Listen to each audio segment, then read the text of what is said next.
So we're going to introduce now Angelina Jolie. You want to introduce her for me? Sure. All right, go ahead. Go ahead. I want to introduce someone who has really taken justice into her own hands and has been able to look for those in need and just do incredible things that people like me, if I hadn't been able to come to the United States, really needed. And she's been able to provide a lot of hope for a lot of people. So welcome, Angelina Jolie. So there you go, Angelina Jolie. Thank you.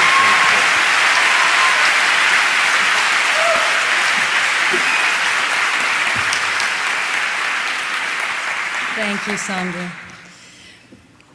The harrowing story you have just heard from Sandra illuminates the nightmare facing tens of millions around the world. Over 10 million of them are refugees. They have been driven into exile with no means of surviving on their own. 27 million more are internally displaced. They are homeless within their own homelands. This is the story of one woman's determination to help the displaced in her native land of Somalia. Many of you met her when she took the stage in the Women in the World just 1 year ago, Dr. Hawa Abdi.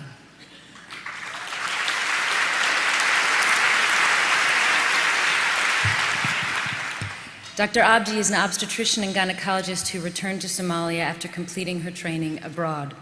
In 1983, she set up a one-room clinic for the poor in her family's large farm near the capital of Mogadishu. 8 years later, Somalia was engulfed in a chaotic civil war. Since then, Somalia has known only violence. More than 2 decades of murder, rape, kidnapping, disease, and most recently, famine. 1 million Somalis have died, and nearly 1.5 million have been internally displaced. When the war began, Dr. Abdi permitted some of her patients to set up camp in her land. Over time, the word got out.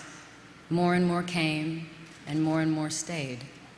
5, 10, 30,000, 90,000. Even while warlords, bandits, and insurgent groups wreaked havoc across Somalia, Abdi's farm was a haven in the turmoil. It was a peaceful matriarchy run according to strict rules of conduct, overseen by Abdi and her 2 daughters, Deco and Amina, both of them also doctors. At the summit last year, Dr. Abdi's self-sustaining civil society was hailed as a model. It had been encroached only once when militants invaded the camp and took Abdi hostage. BBC Somalia carried the news. Men and women rushed out to defend the camp. Under the pressure of this response, a gunman handed Abdi the phone and said to her, "You have many supporters. Please send a message that you are alive and unharmed." She sent the message, but in turn, Dr. Abdi lectured her captors. "What have you ever done for Somalia?" she demanded of them. She insisted they release her and write a letter of apology. Such was the force of her moral authority. They did exactly as they were told. So Hawa Abdi came to this summit a year ago as an icon for peaceful society. She could not have imagined what was to come in the following 12 months. Early May, 60 families, more than 200 men, women, and children arrive at the gates of the camp. They are starving. Midsummer, 7 children a day are dying in the camp. Beyond its gates, the famine intensifies. Thousands of women are raped as they attempt to escape Kenya with their children. July, the United Nations declares famine in the Horn of Africa. As the world wakens to the crisis, people begin to show their support. One fundraiser in this city alone raised enough money for 7 new feeding stations, allowing Dr. Abdi to bring sustenance to thousands. September, NGOs responding to the famine announced that they'll hold job interviews for local personnel. The NGOs offer far higher pay than Dr. Abdi's clinic. One day, all of the medical staff in the camp disappear for interviews. Dr. Abdi is forced to dip into funds saved for 2012 to give her staff substantial raises. November, the drought ends with a cold, hard rain of unusual force. An epidemic of pneumonia strikes the camp. February, just 1 month ago, armed soldiers invade the camp and round up 700 children from the school. They load them onto buses and drive them off, and the parents look on in shock. At the end of the day, the children return unharmed. They report that they have been attending a celebration in honor of local rebels merging with another widely known group of extremists, Al-Qaeda. Mid-February, 3 weeks ago, the rebels announced that they plan to confiscate some of Dr. Abdi's land. Dr. Abdi takes them to court. Threatened by the rebels, the court allows them to appropriate whatever land they wish. 5 days ago, this dispatch came from Sarah Robbins, Dr. Abdi's biographer. This morning, the businessmen who came to lay claim to the land returned to the camp with militants who measured and roped off the land that they will take. They knocked on the doors of 400 people living there and told them that they have until Friday to get out. It is, right now, Friday morning in Somalia. In a few hours, more than 400 people under Dr. Abdi's care will be forced out of their homes. 400 human beings are about to become, once again, displaced. And yet, for all these dark turns in recent days, there has been one piece of good news. Last week, Dr. Abdi was nominated for the Nobel Peace Prize.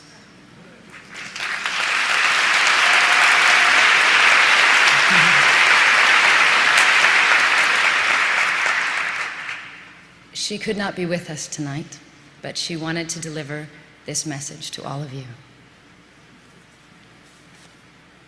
I want to tell you, last 27 years, I have given my people, my heart, and my soul. Still, I did not lose my hope. One day, my people's life will change in a better way.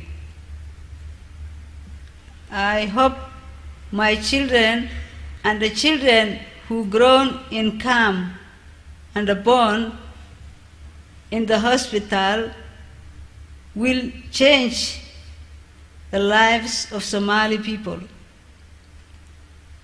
because I train them to be honest and be hardworking.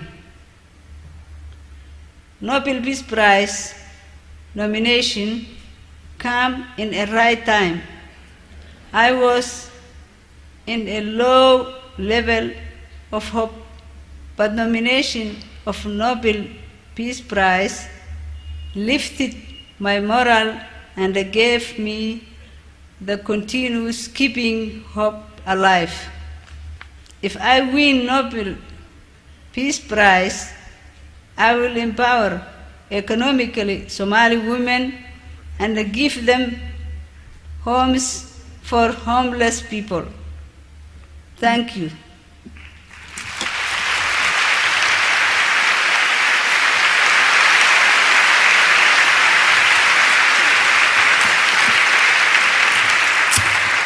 Wow. She's such an extraordinary, courageous woman. Thank you, Angelina, too, for updating us on Dr. Abdi's situation and the ordeal that she's going through.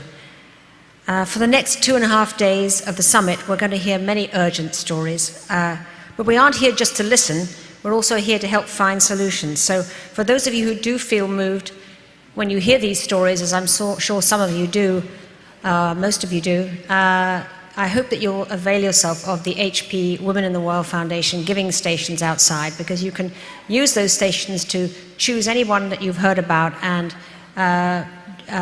show that you want to give support in some way, whether it's with time or with money or anything makes a difference. Before we close, I'd like to thank everyone who's been up here on the stage sincerely for how much they've given of themselves tonight and how movingly they've spoken and with how much sincerity. It's got the summit off to a powerful start. So I hope we'll see all of you tomorrow again for the program, which is going to begin at 9. There's a full house. I hope that you'll come early to get your tickets and see the incredible array of discussions and debates and wonderful people that you're going to meet up on this stage. You wouldn't want to miss those special guests, so don't be late. And the delegates, just one piece of housekeeping, there's going to be a dinner, and that is on the promenade. So thank you, everybody, very much indeed for joining us.